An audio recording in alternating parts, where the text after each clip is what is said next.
I am a school teacher. For those of you guys who don't know me super well, I teach literature at a private school to 12th graders. And as I was reflecting on Advent and on our message today, I was actually thinking about something that has perplexed me over the years as I've tried to teach poetry to my students, just how difficult it can be to explain or define what a poem is.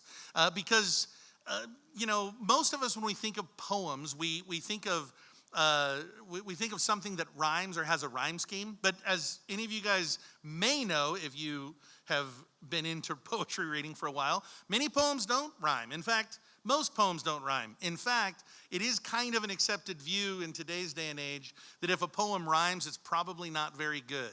So one, it's not a rhyming thing. And so two, the second thing would be rhythm. It's got to have a rhythm to it, right? Like, shall I compare thee to a summer's day? You know, that kind, it's like da-da-da-da-da-da-da. And that used to be actually a pretty prevalent feature of poetry. But once you got into the 20th century, late 19th, early 20th century, poets started kind of casting that to the wind, started to think that poems probably shouldn't have rhythm, and started to create things that looked an awful lot like prose, just like regular writing, if you will. And so as I reflected and thought about this, I wondered what makes a poem, or like what is the one thing that all poems have, like what feature? And it strikes me that they all use symbolic language. They all use metaphors. In other words, when you read a poem, you can't ever just read it literally. You can't just word for word kind of go through it. You have to look for the hidden meaning, for the symbol, because in a poem, everything is a symbol. And as I've thought and reflected on that, I thought that was a really kind of good segue into this notion of Advent. Many of you might even be wondering why we're talking about Advent. You may not know what it is. I mean, really, at the end of the day, Advent is a symbol. It's a symbol, like many symbols in the created order. And I say all this because, guys, as you think about and meditate on and reflect on the world around you, I want you to think about how many things in the world God has put, which are both themselves, they're both literal, but they also are hearkening to or pointing to something different, something else. And so I'll just point you to a few things. Think about Jesus' teaching, for instance, right? Think about just some of the core teaching of Scripture. God is expressed to us or taught to us as a father.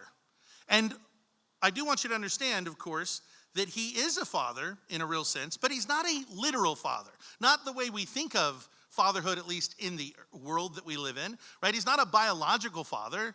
There's a certain very clear definition of what makes a man a father in our world.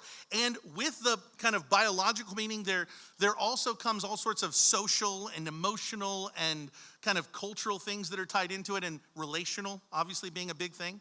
And when Jesus tells us that God is our Father, he's tapping into those realities. And he's saying, you want to understand fatherhood? You don't just look at the real, which is, or I should say the literal, which is real, but there's a symbol in fatherhood that is expressed. And in that symbol, we can come to understand who God himself is. And Jesus uses all sorts of symbols like this. Thinking of fatherhood, we can think of motherhood.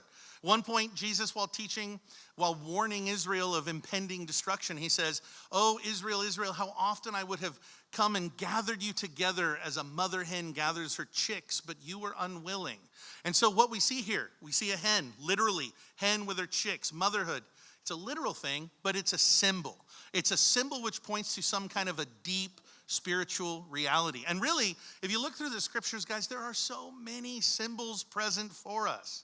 If you've read any bit of the Old Testament at all, you know that sacrifice was a huge prevailing part of the culture of ancient Israel.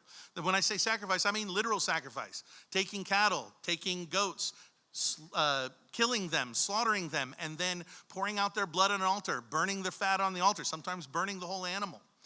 All of which ends up being a real thing, a literal thing that people used to do, but a symbol as well. Something which points us, of course, to the reality of sacrifice that we make in our lives, giving up things that we need or things that we want for the sake of someone else, or giving things up for the sake of the Lord. But more importantly, there's symbols, of course, which point us to the ultimate sacrifice, Jesus' own death on a cross, which itself is a symbol. It's real, it happened, but also there's depths of meaning that he wants us to mine from it, right? When he teaches us and tells us, if anyone would follow me, take up his cross. He must take up his cross and follow after me. When we become Christians, we must, in a sense, die like he did, but we also resurrect like he did. That if you want to be great in his kingdom, you must be least. You must die to self, so to speak. Symbol, symbol, symbol, symbol. And you don't just need to look to Jesus' teachings or the scriptures to find symbols in the world around you, right? Symbols are everywhere. When I was reflecting kind of in preparation for this message, I couldn't help but think of two things in particular that I find highly symbolic of what it means to be an American: McDonald's and Coca-Cola, right? I mean, if you think about it, McDonald's, fast food. We are a nation, we're a fast food nation, right? We're in a hurry all the time. There's so much going on, and we can't seem to find a way to slow things down and to take care of or concern ourselves with the more important things. When was the last time you, or I guess I'm speaking for myself, sat down at a table with family? Well, I guess Thanksgiving, right? That's a bad example. But you know what I mean. People struggle to sit down at a meal because everything is about convenience. Everything is about speed. I've got somewhere I've got to go. I've got something I've got to do. And what I need to do is I need to find something cheap, something quick, something that will get me through the day. But of course, it's something that, although it will meet those needs, it will also be shallow in a sense, and it will not be full of nutrition, and it will divorce food from a component that was so key to human life, which is fellowship, right? And I think of Coca-Cola, the classic American drink. It is full of almost nothing your body needs. It doesn't even, here's the crazy thing about Coca-Cola, it doesn't even quench thirst. Every time I've ever thought I could use a soda right now, I finished going, I am more thirsty than I was before I drank it.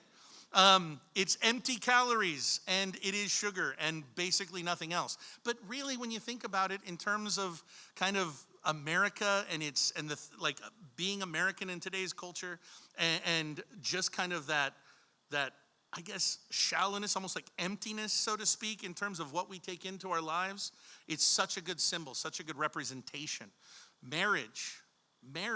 Weddings, I should say, weddings. I do lots of weddings every year, and every time I do a wedding, I can't help but always make a point to address the symbol in a wedding. Because in a wedding, you have a real thing. Husband and wife, man and woman, are being brought together to form a relationship. It's real, it's literal. But in addition to the literal thing, we of course see the metaphor, the symbol that God would communicate to us, and that is that there is a groom in the world, God himself, and he's pursuing a bride. He's pursuing a bride, and the day is coming when he will be married to his bride, and when the bride goes to be with Christ at that moment, then she will be with him evermore. Right? That's why Jesus refers to the final judgment and to the end of time and to the resurrection of the dead as the wedding feast of the Lamb. Right? And so metaphor, metaphor, metaphor, symbol, symbol, symbol. And it just all shows me that God, the Creator, is a poet. Right? And so what is Advent? Advent is one of these symbols. And what does it represent? Well, it's actually tied, like so many things throughout human history, it's tied to symbols that would have been a lot more evident to people, I think, in other times and in other cultures. Would have been a lot more evident because of the way that throughout most of human history, people lived primarily agrarian lifestyles, right? I mean, people were farmers for the most part, the vast majority. And they, as farmers, were in touch or in tune to the cycles of the seasons, to the rhythms of what were going on in the world.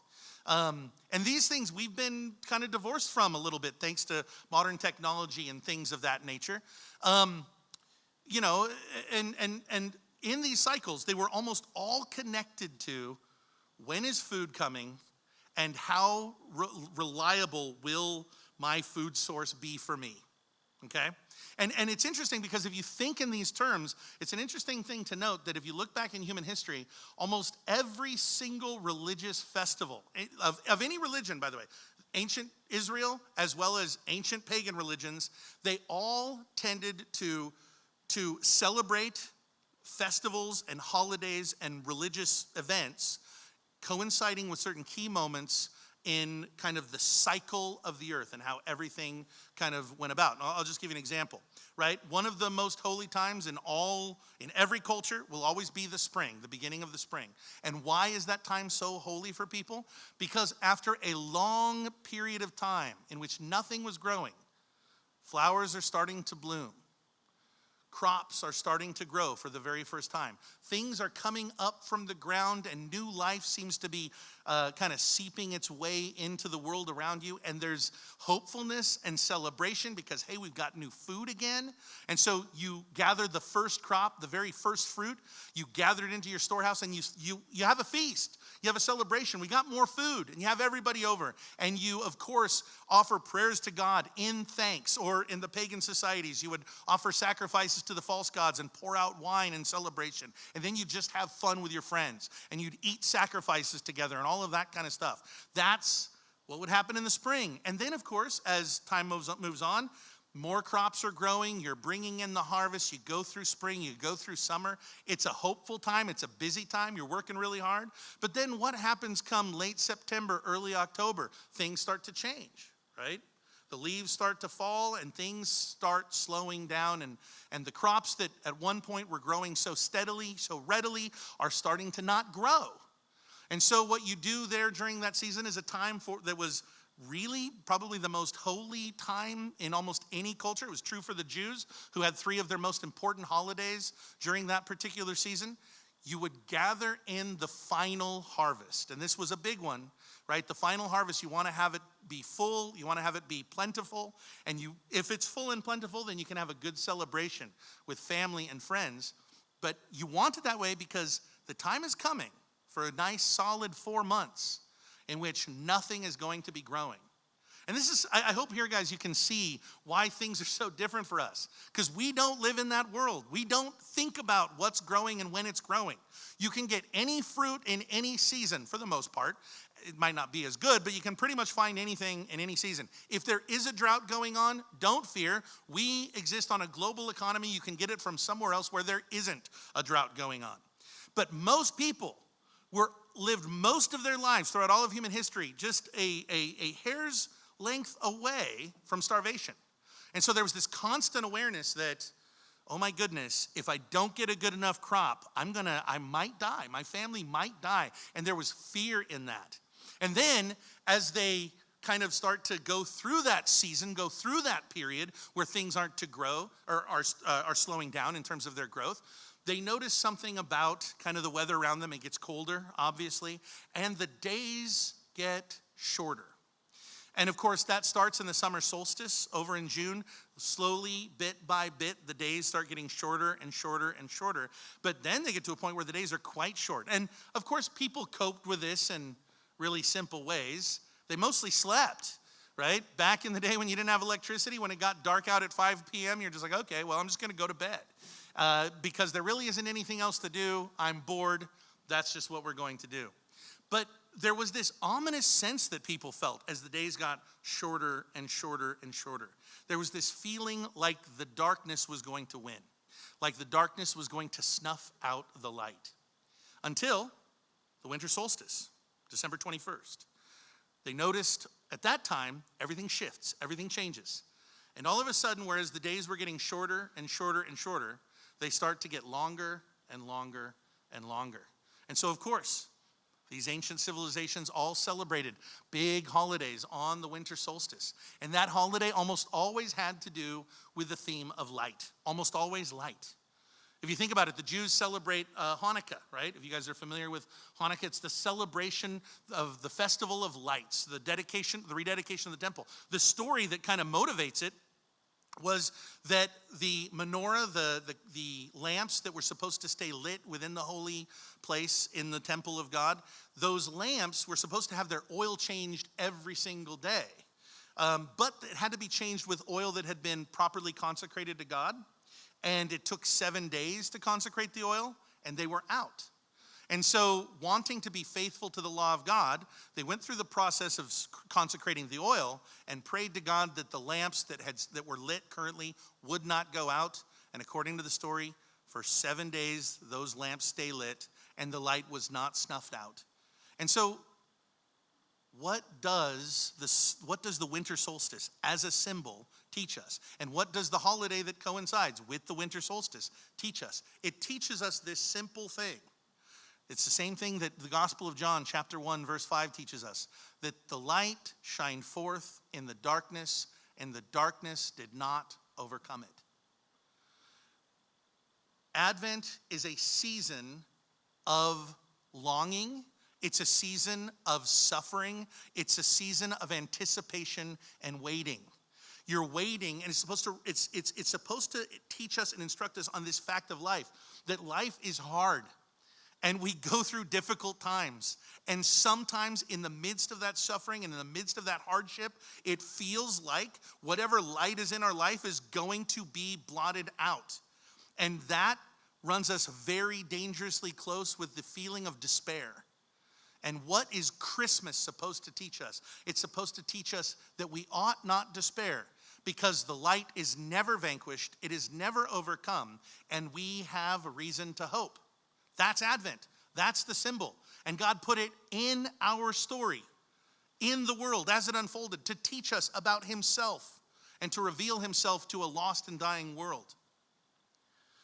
And now a little bit of a background on this sermon. It has been exactly a year since the last time I preached from the pulpit on Sunday morning. December 4th, 2020 is the last time I taught. And just so you guys know, I don't know how many of you guys were here, but I'm going to teach the exact same sermon this morning that I taught a year ago. The exact one, with a couple of minor changes. One change was, a year ago we were supposed to be teaching from the book of Psalms. So I tacked on a psalm at the beginning last year, and I'm not tacking that on this year. And this year we're supposed to be teaching on the topic of love, and I didn't teach on that last time, so I'm kind of tacking that on. I know that sounds bad, but I think you'll see that it's suitable, it fits. But there is a reason. There's a reason behind a method to my madness. That's probably a bad mixing of words. There's a reason behind what I'm doing, and the reason is this. I went back and watched my message from a year ago online, and there was a moment in that when I was kind of going through the same bit I just gave you. And I was talking about how difficult times have been for us the last couple of years, right? I mean, it's been a hard time. It's been a very Advent season, for lack of a better phrase. It's been a season of Advent for us. It's a time where people are waiting in anticipation for things to get better. It's a time in which people hopefully are hoping for a kind of, good future, so to speak. And of course, you guys know all the things that kind of lend to the general darkness and despair, whether it be COVID or many of the things that might even be surrounding COVID, things like loss of job, loss of livelihood. Maybe it's people spending too much time kind of cooped up in their house, lacking human contact. Maybe there's mental health issues that have kind of arisen from that. I know that there are a lot of marriages that have been really put under heavy strain, partly because of the circumstances, whether it be being locked away in your home or whether it be just simple loss of job and things of that particular nature. Times are hard, and then people have lost loved ones, right? And so I talked about all this last year. I said, this is a very appropriate year to be talking about Advent. And I remember as I was teaching, I was struck. I was struck by the fact that there was a little bit that seemed a little, fake's the wrong word. Let me just say this. As I was teaching, it didn't seem like I had the right to teach that particular subject, because through the COVID season up until that point, I was doing really well. Like, my life was really good. Everything had kind of worked out for me. So it felt kind of like empty words for me to talk about people's suffering. And I brought that up. I actually said it in the sermon. I said, guys, my life has actually been really good. And just in general, my life has been good. I have suffered the loss of a lot of people I've known, people I've really cared about. But a lot of that is because I know so many people. But I had not at any point lost any close family member in my life. Life was like, I don't know, I just felt exceedingly and extremely blessed. And it was a very kind of almost ironic moment, because as I'm making that disclaimer, as I'm telling everybody how good my life is, I made this comment. I said, I mean, COVID seems to be fine for me and my family. I said, I had it and I'm fine. I said, my dad has it, he seems fine. And I didn't know at that moment that 4 days later, my dad would be in the hospital. And this was something that was really, it really struck me, because I love Christmas so much. And I love what Christmas as a symbol represents so much, being that light in the world.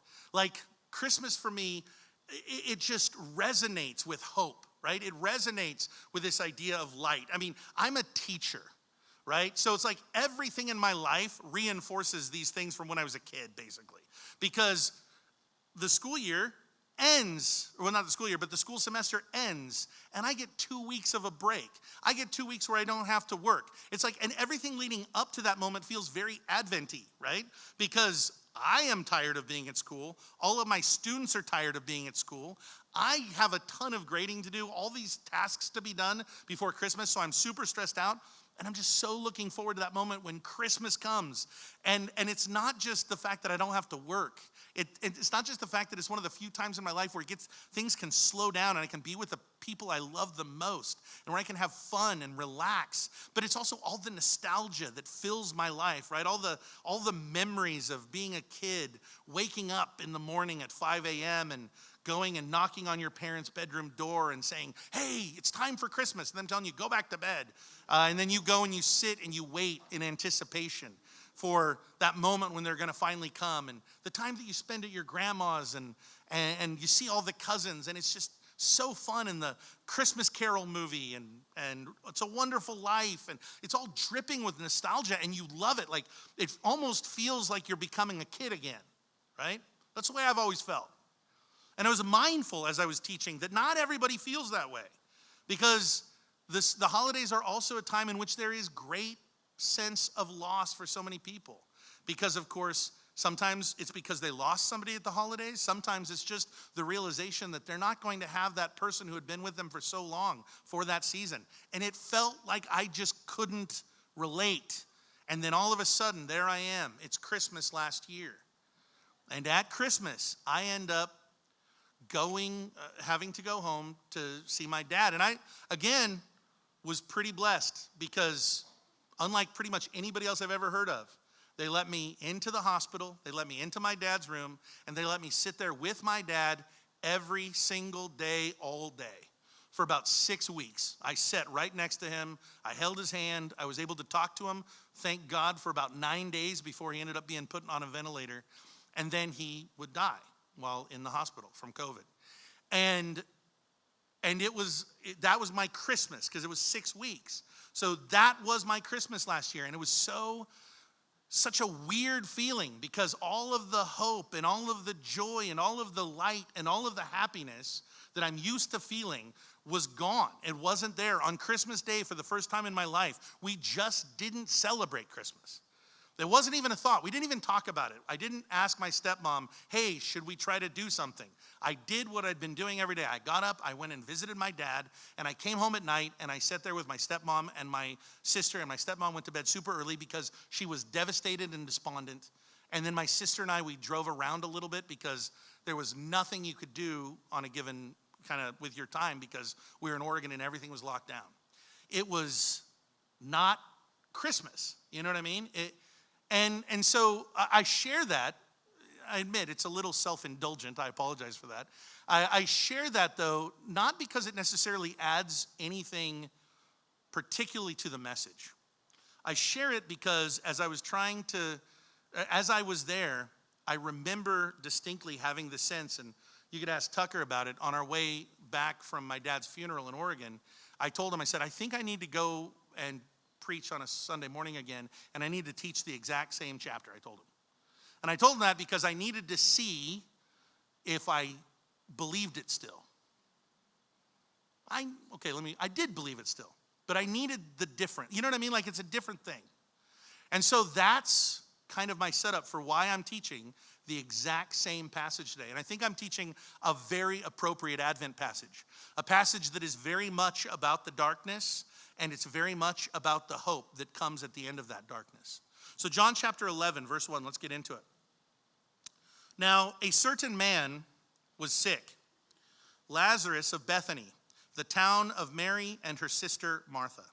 It was that Mary who anointed the Lord with fragrant oil and wiped his feet with her hair, whose brother Lazarus was sick. You guys no doubt remember that story. It's one of the well-known stories of the Lord. A woman came into a dinner party that was being thrown that Jesus was at, and she comes with oil and perfume, and she pours it on the Lord, and then she gets down on her hands and knees, and she washes his feet with her tears and with her hair. And I think it's interesting because Jesus would say that what that woman had done for him will essentially echo throughout eternity. People will always know her, know who she is, and remember the work that she did in his name. And so here we have a story about her. And it lets us know who she is by saying, this was that woman who did that Mary. So Mary and Martha and Lazarus. Verse 3. Therefore the sisters sent to him. They sent a message to Jesus saying, Lord, behold, he whom you love is sick.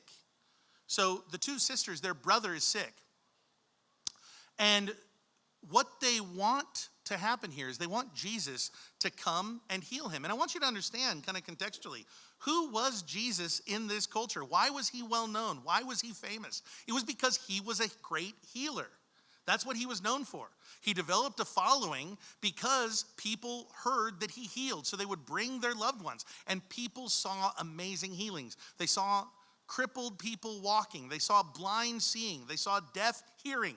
They saw the Lord working miracles that should have been impossible. And here, these two women whom the Lord loves and their brother whom he loves, they write to him because he's sick. And they're saying, Lord, please come and heal him. And I love that they throw in there, the one you love. It's almost like an argument, if you will. It's like, hey, don't forget Jesus. Like most of the people he'd been going around healing were nobodies. I mean, not nobodies, but they were people he didn't know. They weren't friends, they weren't family, they weren't loved ones. They were just people who were brought to him. And they're saying, but this one you love. And the implication, guys, is if you love him, then you need to come and heal him. That's the implication. And the Lord's response, guys, is astonishing. And it's one that I think is very useful for understanding our own pains, sufferings, and losses. Look at this, verse 4. When Jesus heard that, he said, this sickness is not unto death, but for the glory of God, that the Son of God may be glorified through it. That's such an interesting response. This sickness is not unto death. It's interesting, guys, because I want you to think about it. This sickness was unto death, right? Understand what his disciples are thinking as they sit there with him. They get a message. Lazarus is sick. The disciples are like, oh, that's your friend. We should probably go so you can heal him. And then Jesus says, don't worry, the sickness is not unto death. And then they go, okay, he's not going to die. He'll be fine. Right? But that's not true. He's going to die. And I want to stop here because I want to make sure you understand. It's not that Jesus is lying. This is a perspective difference, or a difference in perspective. Understand that Jesus, and he's amazing this way, he uses every opportunity to teach something that would not occur to most people, right? I think about the woman at the well. Do you remember when he's there and a woman comes to him and he asks her to give her something to drink. And then he tells her, if you knew who it was who was speaking with you, you would ask of him and he would give you living waters and you'd never thirst. He uses literally every single moment to teach something that is so contrary to expectation and so different from experienced reality. And so Lazarus is going to die. But of course, Jesus doesn't see it that way. He has a different perspective because he knows the end of this story. Verse 5. Now Jesus loved Martha and her sister and Lazarus. That is a key verse right here. It's really key, guys, because what we're about to see unfold in this story is something that doesn't seem like love. The way Jesus responds is not the way you would expect somebody who loves somebody else to react. And so John pauses here and says, you guys got to understand, Jesus did love them. He did love them. And this is important because this shows us that when you love somebody, it's not necessarily always easy to tell what the right and loving thing to do for somebody is. It also shows us that when we feel unloved by maybe the Lord or somebody else, that maybe it wasn't an unloving thing that person had done. Jesus loved Martha and Mary and Lazarus. So, now look at this. This is a weird section. It says Jesus loved Mary, Martha, and Lazarus, and then it says, so, almost like a consequent of that, like because he loved them. So, when he heard that he was sick, he stayed 2 more days in the place where he was. Do you guys see that? If you love somebody and they're sick and you can heal them, presumably the loving thing is to go and heal them, right? And this says Jesus loved them, so he stayed. And what's going to be the result? Lazarus is going to die. Verse 7, then after this he said to his disciples, let us go to Judea again. And the disciples said to him, Rabbi, lately the Jews sought to stone you. Are you going to go there again? So understand again the context. He has his disciples. They heard that Lazarus is sick. He told them that Lazarus is going to get better. It's not unto death. So they don't need to go in their minds. And then finally, after a couple of days, Jesus says, actually, guys, let's go to Judea. And they're like, Jesus, we probably shouldn't go to Judea because there are people there that are looking to kill you. And so just to be safe, we probably ought to stay here. No doubt they were, to a certain degree, kind of engaging in a little bit of an act of self-preservation because they themselves didn't want to risk getting caught, getting in trouble. Skip the next couple of verses. Look at verse 11. He says, these things he said, and after that he said to them, our friend Lazarus sleeps, but I go that I may wake him. So he says, no, we actually need to go because Lazarus is sleeping. Now, guys, remember, they think the sickness was not unto death. What Jesus just said to them doesn't make any sense. So look at his response, or look at their response, verse 12. Then his disciples said, Lord, if he sleeps, he will get well. Do you guys see what's happening here? Jesus is like, we need to go to Judea. They go, no, we're going to get arrested and killed probably. And Jesus goes, no, we need to because Lazarus sleeps and I have to go wake him. And they're like, if he's sick, he needs to sleep. Let him keep sleeping and then he'll get better. They don't get what Jesus is saying. Verse 13, however, Jesus spoke of his death, but they thought he was speaking about taking rest in sleep. Again, guys, we see here this thing that Jesus is doing. When he says that this sickness is not unto death and our friend Lazarus is sleeping, he is not telling a falsehood. He's telling the truth, but he's not speaking in words that are commensurate with how humans normally talk. Like we don't speak about death as sleep. That's not natural to us. To us, death has a finality to it. But with this, Jesus is going to set a pattern for the church to follow for many generations after. You see it in the apostles. They spoke of brothers and sisters dying as falling asleep in the Lord. And here's why. Because they learned and understood that we have a different perspective of reality as believers. Why is it that Lazarus is sleeping? It's because he will wake again. And as believers, we know when a believer dies, he doesn't die or she doesn't die. They fall asleep in the Lord because someday we will see them again. They will resurrect. It is transitory. It is a fleeting thing, this death. Verse 14. Then Jesus said to them plainly, Lazarus is dead. And I am glad for your sakes that I was not there, that you may believe. Guys, that's an astonishing passage. He goes through that whole business of saying Lazarus sleeps and we need to wake him and they don't understand. And then he says, okay, I'm going to tell you straight up. Lazarus is dead. And look at his response. I am glad. And I want you to think about that verse that we read a little bit ago. Jesus loved Mary and Martha and Lazarus. To us, to our eyes, to our ears, to all of our human sensibilities, you cannot be glad that somebody you love died in this context. That is not the loving response. That's not what somebody who loves does. And yet Jesus says, I am glad. Why? Because on account of this, you're going to see the glory of God. On account of this, you're going to see the glory of God. Carrying on, verse 16. Then Thomas, who is called the twin, said to his fellow disciples, let us also go, that we may die with him. Thomas. I think of him as like the pessimistic one amongst the 12, right? Fine, Jesus, let's go. So that we also can die. You guys remember Thomas? He's the one who, when everybody was excited, running around telling him and everybody else that Jesus had resurrected, he's like, nope, not going to believe it. Not going to believe it until I see it. Well, here he is saying, if Lazarus is already dead, there's no point in us going there. And I guess I'm just going to cynically say, well, I guess we just might as well be arrested and killed too.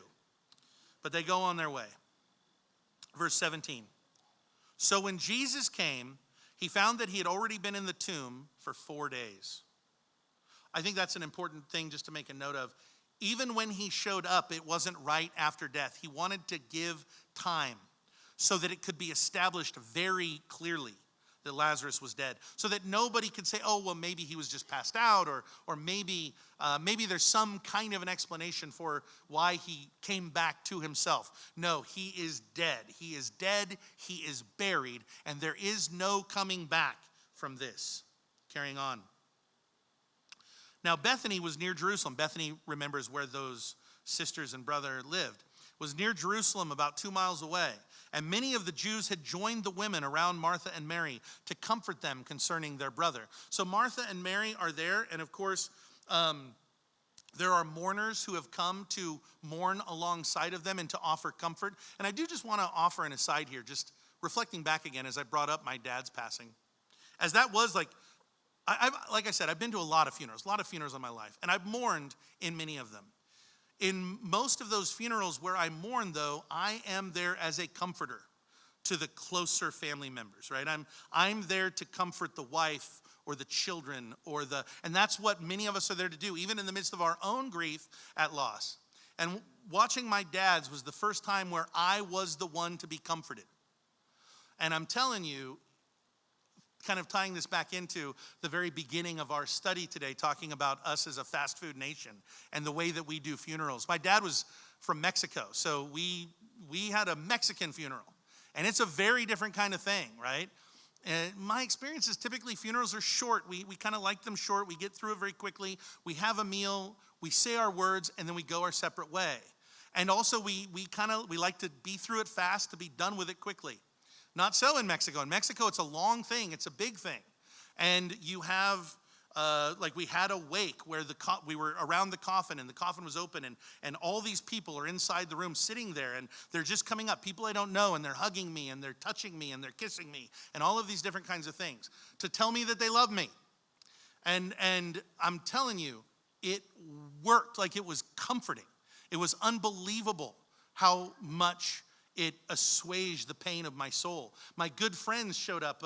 Tucker flew out to see me and come to the funeral with me. And then my friend Daniel Harder drove out.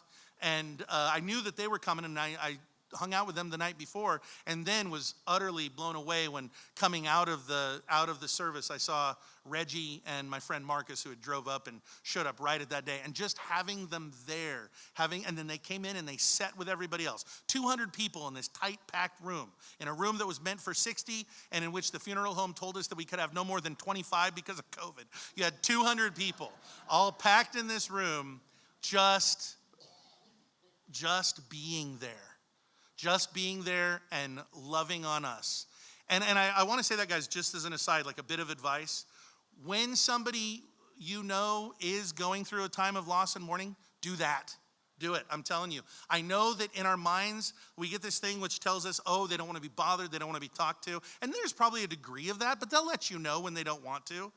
Like, they will value your presence and your being there. And historically, guys, that's what you did when people in a community mourned and lost. Everybody came by, everybody was there, and everybody joined in with you. And it was not, you didn't speed through it, and it wasn't superficial. It was very real. And so, what's going on here? That's what's going on here. Now, verse 20, look at verse 20. Now, Martha As soon as she heard that Jesus was coming, she went and met him. But Mary stayed in the house. Now Martha said to Jesus, Lord, if you had been here, my brother would not have died. Now, that could sound accusatory.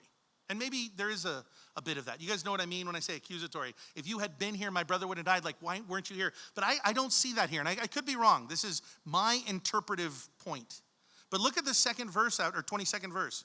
But even now, I know that whatever you ask of God, God will give you. What is she saying? She's saying, Lord, if you had been here, my brother wouldn't have died. But even now, I know that you can ask God whatever you want and he will give it to you. And what is she asking? She's asking him to raise her brother from the dead. See, I've been asked to pray for many people who are dying. Nobody has ever come up to me and said, would you please pray for my departed loved one that he would raise from the dead? Never. That's what she's asking. Think about how much faith is present in this woman. Lord, even now I know. Jesus did resurrect some people from the dead, but that was not a thing he was going around and doing often. There were many who were unaware of this miracle, of his ability to do that, I think. She's trusting him fully. And look at Jesus' response. It's so awesome because this is the kind of response that almost anybody gives to a suffering Christian. They always say this. Jesus said, your brother will rise again. The word of comfort is, don't worry. You're going to see him again. He's going to resurrect. This is not the last time you will see him. And that is true. But I love Martha's response to this. Martha's response is, I know he will rise again in the resurrection at the last day. And I think that's, guys, what I love here is Jesus is, in that sense, kind of walking through what most people say. It's the natural response. And Martha is expressing what any person who hears that feels, which is, thanks, I know I will, but right now, that's not what I'm talking about. I don't want to wait to see him at the last day. I want him right now. Like, I'm not comforted by the reality that I'll see him again someday. Maybe a little bit. But what I want is him here right now. That's what she wants. And here, the pivotal verse of this whole section. Jesus says to her, I am the resurrection and the life. He who believes in me, though he may die, he shall live. And whoever lives and believes in me shall never die. Do you believe this? The pivotal passage is this. I am the resurrection, Martha. I am. It's not the event. It's not the fact. It's not what's going to ultimately someday happen at the end of time. It's not even the hope of that happening, which it will. He's saying, I am the resurrection. And so in this moment of all moments, guys, he taps into the answer, to the Advent answer for the darkness. He taps into the answer for the question that everybody who is suffering in these ways has to wrestle with. And that is, how can I possibly experience joy and love and peace when everything around me is falling apart? And the answer is not that someday I'll see them resurrect again, although that's true. But it's that Jesus is the resurrection today. He's the resurrection right now. When I read this, guys, I think of John 6:68. It's a beautiful passage thinking about those symbols that we were talking about earlier. Jesus is teaching the multitude, and he says, if you come to me and do not eat my flesh and drink my blood, you have no life in you. And everybody's like, eat your flesh and drink your blood? What are you talking about?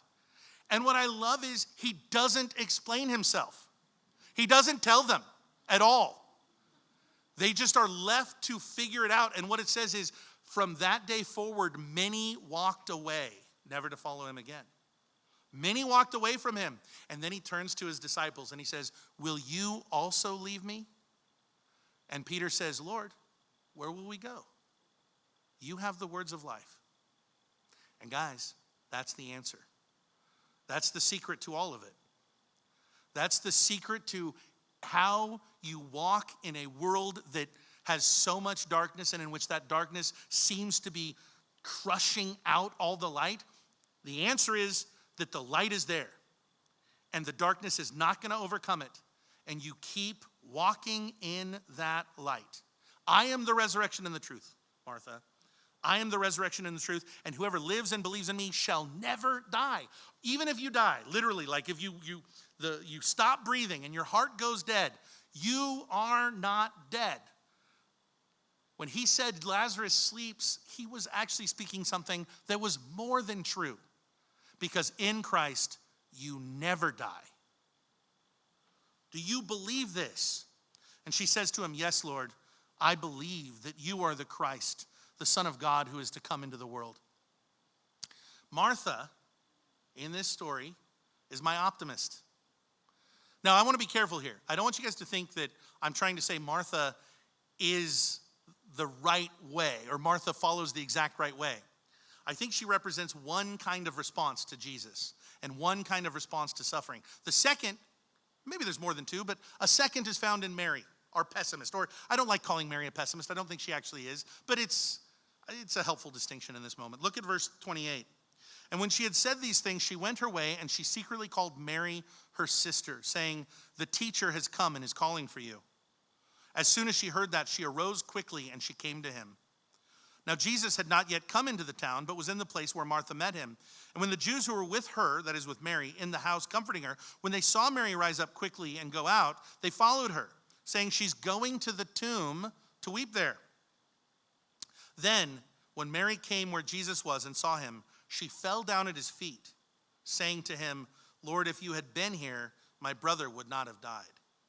And here, I sense that bit of accusatory language. Here, I don't get the sense that she's saying, but now you can do whatever you want, so I know you can resurrect them. I think she's saying, Lord, why weren't you here? I asked for you, and you could have come, and if you would have come, he wouldn't have died. And now he's dead because you didn't come.